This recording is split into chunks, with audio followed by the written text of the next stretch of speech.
Good morning, everyone. I'm back again this week with a new release spotlight for the week of May 9th. All of the titles that I will talk about today are releasing on May 9th, 2023, which for me is tomorrow. We have lots of big authors this week, including Ibi Zoboi. We have Lamar Giles, Dave Eggers. S.D. Nelson writes Indigenous stories, picture books. We have a book that Aisha Saeed did as a collaboration with 3 other major authors for middle graders.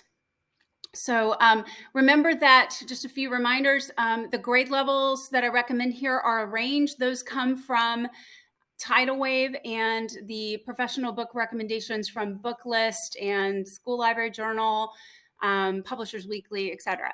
I did not make those up. So most of these books, I have not read them yet. So we're just talking about them. You can see the full new release spotlight. This is sort of a spotlight of the spotlight. But you can see all the books that I have spotlighted this week on my new release spotlight on my blog at Mrs. Reader Pants. And the link is down below in the description. All the titles that are on there on the blog spotlight and in this spotlight of the spotlight video, all of those have at least 2 positive professional reviews available for you on Tidal Wave. So these are not books that I'm just like making up. They have very specific criteria, and you can read about that criteria on my blog as well. So let's get started. And we're starting off our spotlight today with 4 young adult titles. These are recommended by professional reviewers for grades 7 and older. Okay, our first book comes from a very popular YA author, Ibi Zoboi. This is a realistic fiction novel called Nigeria Jones, and it is set in Philadelphia. The narrator, is the daughter of the leader of a Black separatist group movement, and this is the only life that she's known. So she loves it, but that's all she's known. Her mother ends up disappearing, and Nigeria is trying to find out where her mother, like what's happened to her mother. And in doing so, she finds out things about her parents and her past and her mother that are kind of surprising for her. And one of those is that her mother didn't actually want her to live this kind of life. She wanted her to go to a private school and just live a more like traditional, normal life. So Ibi Zoboi is a huge YA author. She wrote American Street and Pride and Punching the Air, so a lot of big books from her. This one was Publishers Weekly starred and is recommended for grades 7+. This one looks really fun. Totally easy to book talk. I highly recommend this one for any library. I would probably get a couple of copies of this because it just really looks like a lot of fun. The cheese puns alone make this one worth getting a couple of copies. This is The Princess and the Grilled Cheese Sandwich, and it is a graphic novel, rom-com, and fairy tale. The cheese puns, like I mentioned, we have characters with cheese names like Lady Camembert and Princess Brie. The capital city of the Kingdom of Fromage, where they live, is called Fondue. So really fun. But this is a story about a young woman, Lady Camembert, who is supposed to inherit the kingdom. Or she's not the kingdom, but she's supposed to inherit land, her father's estate. And she can't inherit the estate because she's female. So her father, on his deathbed, he asks her, like, would you be willing, if you're not willing to get married, would you be willing to just disguise yourself as a man so that you can inherit this? And she agrees to that. So she moves to the capital city, and there she meets and falls in love with the lovely Princess Brie. It looks like a lot of fun. This was Publishers Weekly starred and is recommended for grades 7 through 12. Okay, next up we have Chasing Pacquiao. This is about a boy who idolizes the boxer Manny Pacquiao. And I'm not sure if you're familiar, because I wasn't, but Manny Pacquiao has had some controversy with some things that he said about the LGBT community. I'll share those with you in just a second. But this is about a boy who idolizes him. He starts to box, and he's really he's outed in a very horrible way. So he is gay, but he's outed in a bad way. And he looks to his hero to kind of get him through it. And he focuses on his boxing, but he does discover that Manny Pacquiao has said some things that were anti-gay. And so this is recommended for grade 7+. No starred reviews here, but I think anything with a male protagonist that is into sports and is gay, like that's always a good bet in the library. This is realistic fiction, and the author is a debut author. I wanted to share with you some of the headlines from Manny Pacquiao because I didn't know this. So these are just a few of them that I found on a quick Google search. These are from 2016. But some pretty horrible things that he said, and of course he backtracked quickly, but because of the press. But once it's out there, it's out there. So, okay. Next up, we have Only This Beautiful Moment. This one looks really, really good. I'm actually interested in reading this one myself. This is realistic fiction and historical fiction together. So there's 3 timelines in the story.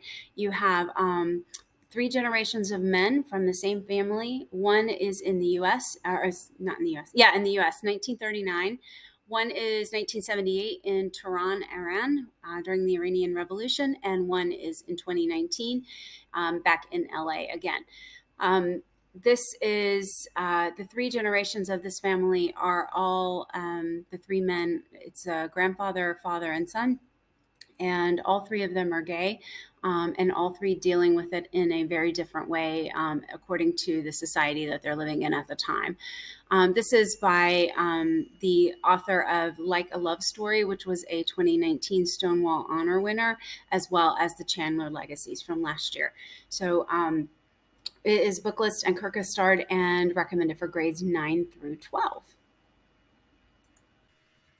Okay, next up we have middle grade titles. These are recommended for students in grades 3 through 8 by professional reviewers. And I have 3 middle grade titles for you today in the spotlight of the spotlight. Our first title for middle grades is The Eyes and the Impossible by Dave Eggers.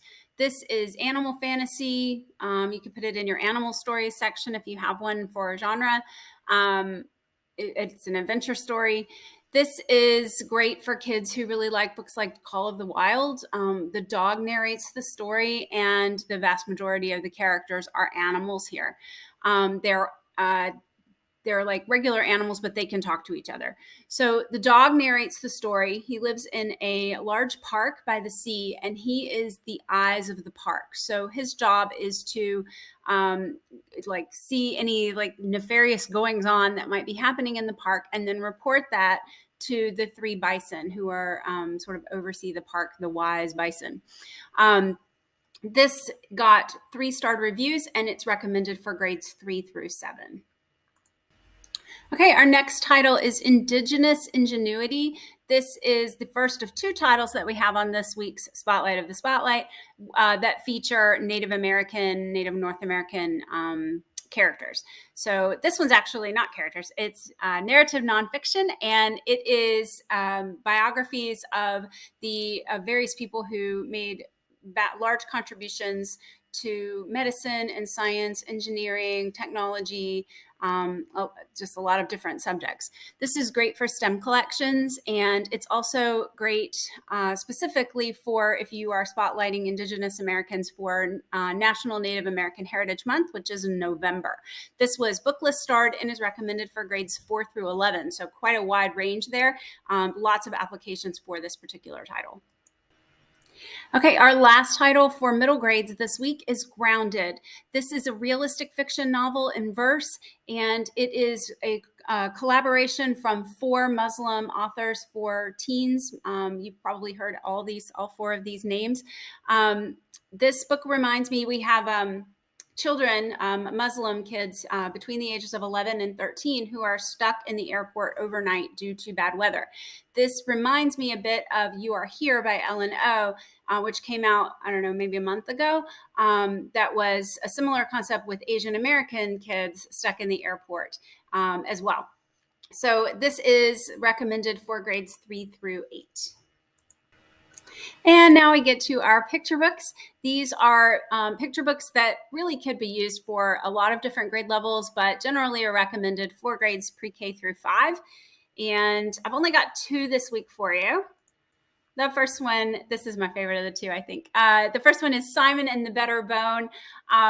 This is based on the Aesop fable, The Dog and His Reflection. So you could actually read the fable and then read the dog and Simon and the Better Bone afterwards and do sort of a compare contrast. In this one, the dog gets a little bit of a happier ending.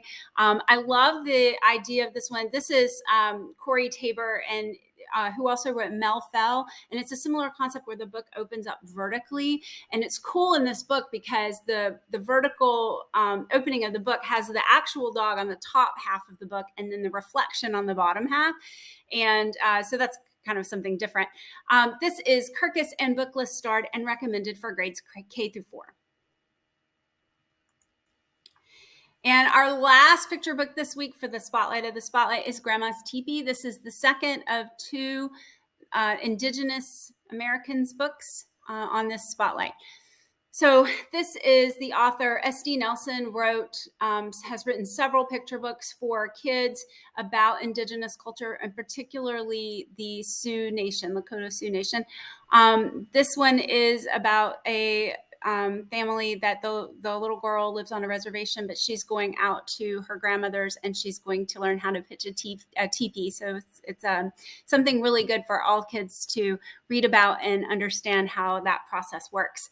This is BCCB starred and is recommended for grades K through 5. So that's our new release spotlight for the week of May 9th. Remember that the full new release spotlight, this is just a few of the books that I've got on the full spotlight, which is available on Mrs. Reader Pants, and the link is down below in the description. In that link, you also have a downloadable free presentation of all of the books in this week's spotlight that you can go in. It's in Google Slides and you can edit it however you want to. You can just use the YA or just use the picture books. Whatever you want to do with it is just fine.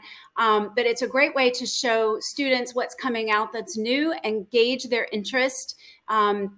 If you have $100 to spend and you want to buy 3 books or 5 books or whatever on this list, then your students will tell you which ones they want. Trust me. You play that on a scroll, they will tell you. The new release spotlight is released every Tuesday morning on Mrs. Reader Pants, so I will have another video for you next week. I'll see you next time.